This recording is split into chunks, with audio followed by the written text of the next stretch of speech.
तो कैसे हैं आप सभी? क्या हाल-चाल? बढ़िया? तो स्वागत है तुम सभी का तुम्हारे प्यारे से प्लेटफ़ॉर्म क्यूरियस फॉर यू पर विद योर क्यूरियस भैया, ठीक है? और आज के इस वीडियो में हम लोग कवर करने वाले हैं इस एक्सरसाइज़ का लास्ट क्वेश्चन का लास्ट पार्ट, मतलब एक्सरसाइज़ 4.1 के क्वेश्चन नंबर 2 का 4th पार्ट क्लास 10th का, ठीक है? ध्यान से देखना, देखो, ई वाला जो क्वेश्चन है ना, इस एक्सरसाइज़ का सबसे महत्वपूर्ण और सबसे इम्पोर्टेंट और सबसे फ़ायदेदार, मतलब शायद सबसे ज़्यादा फ़ायदे वाला क्वेश्चन है ये, ठीक है? ध्यान से देखना, लिखा क्या हुआ है, अ train travels a distance of 480 kilometre eight a uniform speed. एक बीएमडब्ल्यू ट्रेन है, ठीक है? बीएमडब्ल्यू ट्रेन नहीं होता है, तुम कौन सा ट्रेन मान ले, बुलेट ट्रेन मान लेते हैं, ठीक है? एक बुलेट ट्रेन है जो 480 किलोमीटर का डिस्टेंस ट्रेवल करती है, कवर करती है एट अ यूनिफॉर्म स्पीड, एक यूनिफॉर्म स्पीड में, ठीक है? If the speed had been 8 kilometre per hour less, दूसरे कंडीशन में, एक बार तो उसने 480 किलोमीटर कवर कर लिया, दूसरे कंडीशन में जब वो उसी डिस्टेंस को कवर करती है तो जो बुलेट ट्रेन है वो तनी थक जाती है पहला वाला डिस्टेंस कवर करके, इसलिए जो उसका दूसरा वाला डिस्टेंस कवर करने का स्पीड होता है उसके स्पीड में 8 किलोमीटर प्रति घंटे की रफ्तार से कम कम हो जाता है, 8 किलोमीटर प्रति घंटे की रफ्तार से कम हो जाता है उसका speed. Then it would have taken 3 hours more, और दूसरे बार में पहले वाले से जितना टाइम उसने पहली बार लिया था कवर करने के लिए उससे 3 घंटा ज्यादा लेती है दूसरे बार वाले में कवर करने के लिए।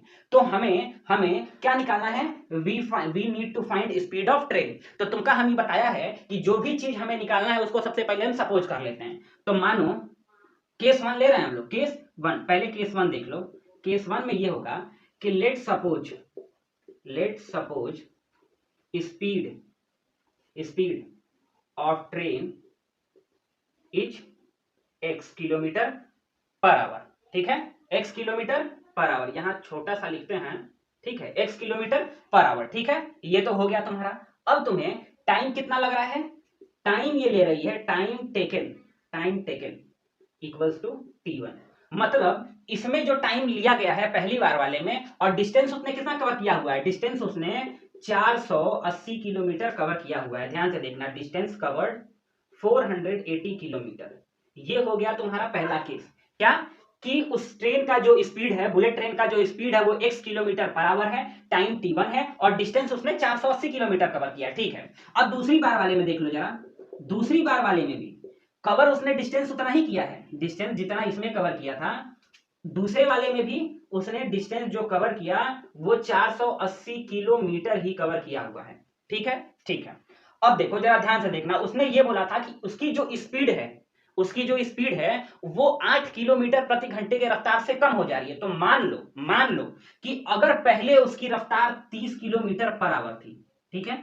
30 किलोमीटर पर आवर थी, तो दूसरे बार वाले में जब वो 8 किलोमीटर की रफ्तार से कम होगा तो 30 माइनस 8 होगा तो 22 किलोमीटर प्रति आवर होगा, यही होगा ना, यही होगा, ठीक है? तो इसी तरह जब उसने पहली बार वाले में x kilometre per our cover किया है, स्पीड उसका जो स्पीड है x किलोमीटर पर आवर है, तो सेकंड केस में जो इसका स्पीड हो जाएगा वो हो जाएगा तुम्हारा x minus 8 kilometre per our, ठीक है? इतना बात तुमको समझ में आ गया होगा, ठीक है? उसने ये भी बोला है कि जितना टाइम पहले वाले केस में इसने लिया है, जितना टाइम पहली वाले केस में इसने लिया है उससे 3 घंटा ज्यादा लेगा। तो पहले वाले में t1 लिया है तो इसका t2 जो होगा, इसका जो t2 होगा वो हो जाएगा t1 प्लस 3 आवर। समझ रहे हो ये क्या लिखा हुआ है मैंने? जो दूसरे वाले केस में उसका समय लग रहा है डिस्टेंस कवर करने में वो हो जा रहा है t1 प्लस 3, ठीक है? मतलब पहले वाले टाइम जितना लगा था उसको पहले डिस्टेंस को कवर करने में, 480 किलोमीटर को कवर करने में, फिर दूसरी बार जब वो 480 किलोमीटर कवर कर रहा है तो वो t1 प्लस 3 आवर हो जाएगा, ठीक है? अब हम ऊपर वाले को मिटाते हैं, सवाल को मिटाते हैं, ठीक है? जरा ध्यान से देखना, एकदम ध्यान से देखना, कहीं भागने की जरूरत नहीं है तुमको। एक चीज समझो तुम, इतनी चीज तो तुम समझ गए, ये तो तुम्हारा स्टेप 1 हो गया, ठीक है? जरा ध्यान से देखना। अब यहाँ स्टेप 2 में हम लोग चलते हैं, क्या करेंगे? पहले तो ये जानो कि स्पीड इक्वल्स टू होता है बच्चा लोग, स्पीड इक्वल्स टू होता है डिस्टेंस अपॉन टाइम, ठीक है? और इसी से अगर हम टाइम की वैल्यू निकालना चाहें तो टाइम इक्वल्स टू हो जाएगा डिस्टेंस अपॉन स्पीड। कुछ गड़बड़ नहीं है, सब सही चल रहा है, ठीक है? मतलब टाइम की वैल्यू ये हो जाती है डिस्टेंस अपॉन स्पीड। इस बात को तुम ध्यान में रखना और तुमको याद भी होगा क्योंकि तुम लोग बड़े बुजुर्ग हो चुके हो, छोटे बच्चों का सिलेबस पढ़ के, ठीक है, ठीक है। अब जरा ध्यान से देखना क्या होगा इसमें। हम लोग पहले वाले केस से क्या निकाल लेते हैं, टाइम की वैल्यू निकाल लेते हैं, और दूसरे वाले केस से भी टाइम की वैल्यू निकाल लेंगे, ठीक है। तो पहले वाले केस से फ्रॉम केस 1, ठीक है। टाइम इसका क्या है, टाइम है t1, ठीक है।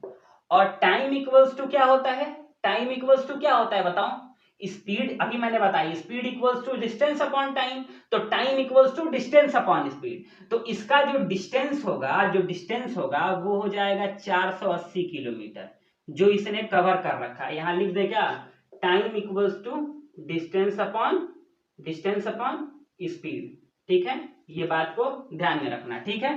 तो ये हो गया डिस्टेंस, और स्पीड इसकी क्या थी, x किलोमीटर पर आवर के रफ्तार से, ठीक है, ठीक है, मस्त है, धमाकेदार है, ठीक है। अब जरा ध्यान से देखना, अब हम लोग इधर केस 2 से ले लेते हैं। केस 2 से अगर तुम वैल्यू निकालो टाइम की, तो इसका जो टाइम होगा t2 होगा, ठीक है। और क्या हो जाएगा, डिस्टेंस अपॉन स्पीड हो जाएगा। तो डिस्टेंस इसमें भी 480 किलोमीटर है, ठीक है, 480 किलोमीटर है, और जो इसका स्पीड है वो x minus 8 kilometre per our के रफ्तार से चल रहा है, ठीक है। इतनी बातें तो तुम्हें समझ में आ गई हैं। ये तुम देख रहे हो t2 के जगह रखा गया है t1 प्लस 3, t2 के जगह रखा गया है t1 प्लस 3, ठीक है। अब मैं इसे मिटा रहा हूं नीचे वाले को, ठीक है। पहले नोट कर लो, अगर नोट करना है तो तुम लोग एका नोट कर लो। तो एका नोट कर लिए होगे तुम लोग, ठीक है, इसको नोट कर लिए हो तुम लोग, हम यह जानत हैं, ठीक है। अब एका हम मिटावत हैं,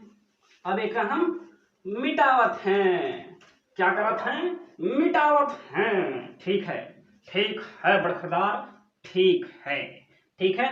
तो अब तुम ये देख रहे होगे कि हमने t1 और t2 की वैल्यू निकाल ली है। लेकिन तुम्हें मैंने अभी नीचे बताया था, नोट किया होगा तो देख लोगे कि जो t1 था, जो t2 था, जो दूसरे वाले में टाइम लगा था, वो क्या था, पहले वाले टाइम से 3 घंटा ज्यादा लगा था, यही लगा था ना। तो क्या करो तुम, ये जो t2 है ना, ये जो t2 है, उसके जगह पे तुम ये पुट कर दो। जरा ध्यान से देखना, दूसरे वाले केस से जो तुमने t की वैल्यू निकाली हुई है, वहां t2 की वैल्यू पे t1 प्लस 3 पुट कर दो, कोई दिक्कत, कोनो दिक्कत नहीं। तो ये हो जाएगा t1 plus 3 equals to 480 upon x minus 8। अब तुम सोच रहा होगा कैसे निकलेगा क्वाड्रेटिक इक्वेशन इसका, तो ध्यान से देखो, ये जो t1 है, हमने केस 1 से t1 की वैल्यू निकाली हुई है, तो ये हो जाएगा 480 upon x plus 3 equals to 480 upon x minus 8, ठीक है, अपॉन x माइनस 8। कोनो दिक्कत नहीं, ठीक है। तो तुम्हें यह दिख रहा होगा कि हमने t1 की वैल्यू को पुट करके ये फॉर्म बना लिया। अब तो तुम 3 को 3/1 लिख सकते हो। जरा नीचे आ जाओ, इन दोनों का एलसीएम ले रहे हैं हम, ये हो गया x, ये इससे डिवाइड होगा 1 टाइम में, यहां आ जाएगा 480 प्लस 1 से x डिवाइड होगा x टाइम में, ये आ जाएगा 3x इक्वल्स टू, और ये जो x माइनस 8 है, इसको हम थोड़ा छोटा कर देते हैं ताकि नीचे जगह बचे, ठीक है। तो यहां हो गया तुम्हारा 480 अपॉन x माइनस 8। यहां तक तुमको समझ आ गया कि नहीं बताओ, बहुत अच्छे तरीके से समझ में आ गया होगा, ये हमको पता है, ठीक है। अब हम लोग ऊपर से इरेज करते हैं और लिखना शुरू करते हैं, क्योंकि ऊपर वाला तुमने कर लिया है, ये समझ में आ गया t1 t2 कहां से आया, ठीक है, t1 t2 कहां से आया, ये तुमको समझ में आ गया है, ठीक है। ये भी हम मिटा रहे हैं, t2 equals to t1 plus 3, समझ गए, 3 घंटा ज्यादा लगा हुआ था, ठीक है। अब जरा ध्यान से देखना, इन दोनों को हम क्या करेंगे, इन दोनों को हम सॉल्व करने के लिए, ये जो x है इधर डिवीजन में है, इधर जाएगा तो मल्टीप्लीकेशन में है, ये इधर डिवीजन है, इधर आएगा तो मल्टीप्लीकेशन में हो जाएगा। तो हम सीधा लिख देंगे 480 प्लस 3x, ठीक है, ये इधर आया मल्टीप्लीकेशन में तो हो जाएगा x माइनस 8, ठीक है। अब इसको इधर ले जाओ तो ये हो जाएगा 480, और ये x इधर आया तो हो गया इंटू x। जरा ध्यान से देखना, इसको सॉल्व कैसे करते हैं, पहले इससे इसमें मल्टीप्लाई होगा, फिर इसी से इसमें होगा, फिर इस 3x से इसमें होगा, फिर इस 3x से 8 में होगा। तो सबसे पहले हम लोग 480 से x में करते हैं, तो ये आ जाता है हमारा 480x आ गया। 480 से -8 में करोगे जब तुम, तो आ जाएगा -8 0 जा 0 और 8 8 जा 64 कैरी 6 और 8 4 जा 32 और 6 38। ठीक है, अब देखो इस 3x से इसमें होगा तो ये हो जाएगा +3x² और इस 3x से इसमें होगा तो ये हो जाएगा -24x equals to 480 into x हो जाता है 480x। ठीक है, ठीक है। अब जरा ध्यान से देखना, फिर हम लोग सॉल्व करते हुए यहां आ गए। ठीक है, अब जो इधर दिया हुआ है इसको उठा के हम लोग लेफ्ट हैंड साइड में पुट कर लेते हैं। तो ये हो गया 480x minus 3840 plus 3x² -24x और ये इधर प्लस में है, इधर आया तो माइनस में, -480x इक्वल्स टू 0। ठीक है, ये नोट कर लिया है तुम लोगों ने। ठीक है, नोट कर लो इसको फटाक से, फिर इसको मिटाते हैं और अब हम लोग नीचे सॉल्व करते हुए आते हैं। हम लोग को बार बार ऐसे मिटाना पड़ जा रहा है क्योंकि थोड़ा हम लोग का बोर्ड जो है ना वो थोड़ा सा बड़ा पड़ जाता है। ठीक है, ये प्लस में है, ये माइनस में है, कट गया। ठीक है, ध्यान से देखना, लास्ट में बचा 3x²। ठीक है, -24x। ठीक है, और -3840 इक्वल्स टू 0। ये हमने इसको सीक्वेंस में लिख लिया। ठीक है, ये 3x² यहां लिख लिया, -24x यहां लिख लिया, -3840 यहां लिख लिया। ठीक है, ये तुम्हारा क्वाड्रेटिक इक्वेशन बन गया। लेकिन तुम ये बताओ इसमें तुम्हें कुछ कॉमन दिखाई दे रहा है कि नहीं?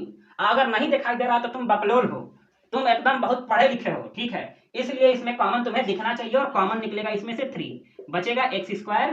ठीक है, -8x। ठीक है, -3 1 जा 3, 3 2 जा 6।